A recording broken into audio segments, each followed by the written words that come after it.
Vendredi, la formation navale Yiyang du commandement du théâtre d'opération de l'Est de l'APL a effectué diverses tâches dans les eaux proches de la partie nord de l'île, à environ 22 000 nautiques de l'île Pangja.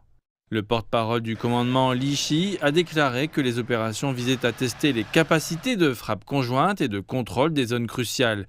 Le ministère chinois de la Défense nationale a déclaré que Beijing prendrait des contre-mesures en cas de provocation de la part des forces d'indépendance de Taïwan et continuerait à le faire jusqu'à ce que la paix soit rétablie. Nous avons lancé des exercices militaires pour punir les forces indépendantistes taïwanaises et dissuader toute ingérence extérieure, ce qui est pleinement justifié, nécessaire et légitime.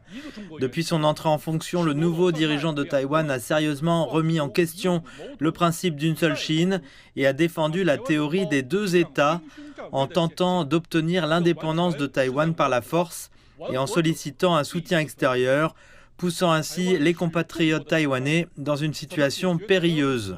C'est jouer avec le feu et ceux qui jouent avec le feu sont voués à se brûler eux-mêmes. Taïwan, c'est Taïwan de la Chine. La résolution de la question de Taïwan est l'affaire de 1,4 milliard de Chinois. L'armée populaire de libération de la Chine prend des mesures concrètes pour défendre la souveraineté nationale et l'intégrité territoriale.